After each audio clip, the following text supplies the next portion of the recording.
Bonsoir Monsieur Mélenchon. Bonsoir. Bienvenue dans cette émission. Vous êtes donc député de la France Insoumise des Bouches-du-Rhône et candidat à l'élection présidentielle, l'Union Populaire. C'est votre projet, nous allons longuement y revenir. Vous connaissez Nora Hamadi. Bonsoir oui. Nora. Bonsoir. Vous connaissez Guillaume Tabar du Figaro. Oui. Bonsoir Guillaume. Je les suis. Monsieur Mélenchon, je voudrais commencer avec une question d'actualité qui, bien malheureusement, depuis 2013 revient souvent, j'allais dire même beaucoup trop souvent. Pour la 58e fois, je suis obligé d'interroger un responsable politique sur la disparition d'un soldat français au Mali, au Sahel. Le brigadier Alexandre Martin était membre du 54e régiment d'artillerie de Hyères. Il a été tué à Gao dans une attaque au mortier. Je précise que 9 autres soldats français ont été blessés dans cette attaque. 58e mort depuis 2013. Est-ce qu'il faut continuer, Monsieur Mélenchon? Est-ce qu'il faut rester sur ces terrains d'opération extérieure? D'abord, une pensée émue pour lui et ses camarades. Nous avons 5000 personnes sur place.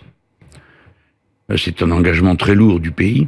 Ça nous a coûté 5 milliards depuis 10 ans, 2 millions d'euros par jour.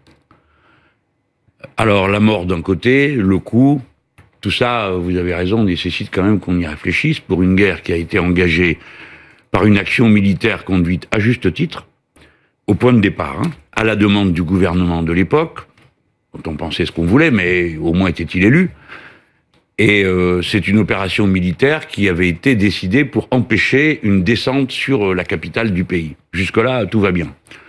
Ensuite, les institutions étant ce qu'elles sont, on n'a pas voté plus d'une fois depuis 8 ans que nous sommes en guerre là-bas. Et aujourd'hui, en dépit des alertes successives que nous avons été un certain nombre à lancer, d'abord les militaires français, qu'on dit les premiers, une intervention militaire sans projet politique, ça a jamais servi à rien. À supposer que les interventions militaires permettent de dénouer les situations politiques. Vous voyez où on en est en